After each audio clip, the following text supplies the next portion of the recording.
Well, this is a bit of a plot twist.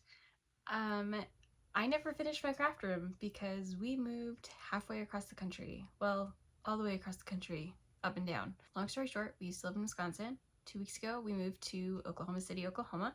I closed my photography business and took my dream job at a major crafting retailer that happens to be based in Oklahoma City, Oklahoma. I'll let you Google it. I now work for their corporate headquarters. This video is not sponsored by them. They don't know this channel exists. Anyway, my new craft room is in progress. We actually moved from a 1-bedroom apartment to a 2-bedroom apartment. So theoretically I'd have more space, but I actually don't. My husband will be working from home, so our second bedroom is both his office and my craft space and my prop space. My photography business is closed, but I'm still doing a little bit of styling and fun photography on the side with like inanimate objects, just like product type stuff. So I needed space for all of that. What you can actually see behind me is my props from my photography business that I kept. I am a collector of fun vintage things and could think of reasons to keep it, so I kept it because I'm a collector. So anyway, I thought I would take this video to explain how I packed my fragile items, because if you're a crafter or a collector or both, you likely have a lot of fragile items. And we only had 3 weeks to pack up everything and move it from Wisconsin to Oklahoma. And our truck was packed very, very tightly. So I had a very short window of time, but I was really careful with my fragile items, and so far it's paying off. I'm really happy. Everything, fingers crossed, everything I've opened so far been intact. I will say we should have covered every single furniture piece with a cloth or sheet or something. We did have a decent amount of rub damage, and that was partly because our truck was packed so tight because I didn't order a big enough truck. The friend who helped us load our truck is an absolute genius and packed our truck super tightly and well. So things didn't shift, which was great, but we did have a lot of rub damage on furniture, so in future we would definitely cover our furniture better with furniture protecting things, and that was just something that I should have thought through beforehand. Anyway, however, my boxes have done really well, so I wanted to explain how I pack stuff. Packing everything really tightly and in paper is key. Take your time with this, it is so worth it. So this is like a little ceramic thing, and what I did was I took paper that I took like rolls of wrapping paper I decided I was going to get rid of. Instead of sending them to the thrift store, I tore them up, crumpled them up. I think something that really helped was like crumpling the paper before wrapping, so you can see it has some texture to it, and that helps create kind of some of that airspace that like bubble wrap provides. Because bubble wrap's expensive and we didn't want to spend that kind of money. So anyway, not broken. We also filled boxes very tightly. So anything with fragile stuff, I put a layer of paper, like crumpled paper on the bottom, and then I started filling with objects that kind of nested near each other and around each other, and then wrapped each individual item in pre-crumpled paper. This, I had a huge roll of white craft paper that I had was gonna use for gift wrap. It was too thick for gift wrap, but it was perfect for wrapping, so I actually saved a lot of money by using this up first. I did end up buying some paper. Paper is actually cheaper than buying cardboard boxes, so of the things that I had to purchase for packing, I was okay with buying paper for wrapping, because it really paid off. Like the 13 bucks I paid on like 10 pounds of paper totally paid off, because I'm finding like I have all these really fragile, like this piece of glassware. You can see that the glass is really thin. Like if you were holding this, it's super flint.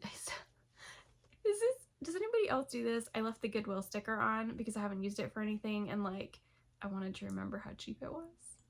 It's probably a hoarder tendency. I don't know. I should take that off there. It's 99 cents. It's so cute. Okay, anyway, stickers off.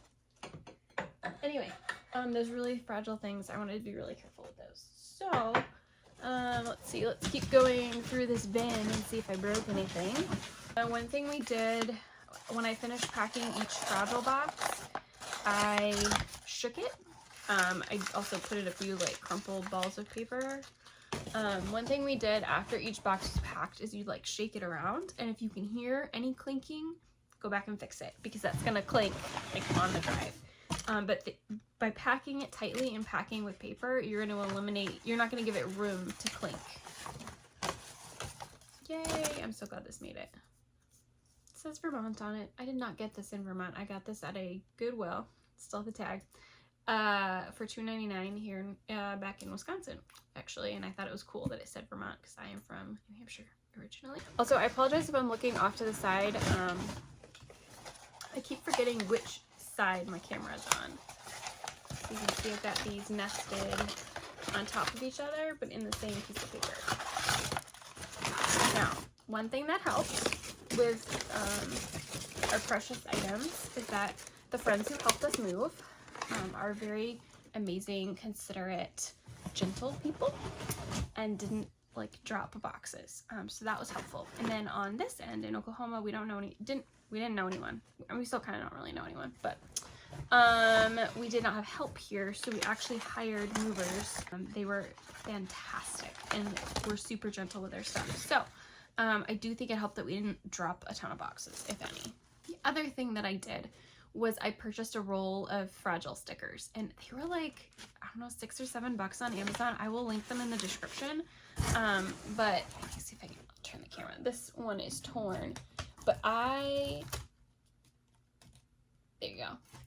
I did not skimp on Fragile stickers. If it was a box that had glassware in it, a Fragile sticker went on it, and I put stickers all over the box. And then I was in the truck for part of the time making sure that the boxes that said Fragile on them were not ending up like on the bottom of a heavy pile, weren't getting stacked, kind of advocating for my boxes as the truck was being packed. This one says McCoy on it, but like there's literally a saying about McCoy, so is it the real McCoy? We don't know.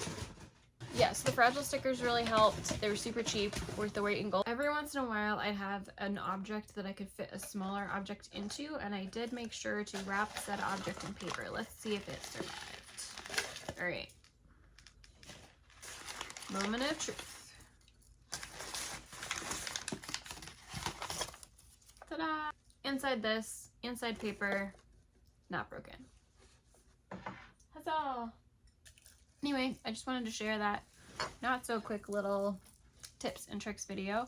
Let me know if you have any questions. As far as actually packing my craft supplies, honestly, a lot of my craft supplies aren't that like, fragile. Like a lot of my fabric, I just put in zipper bags from IKEA or some plastic totes. Everything else went in boxes, I think.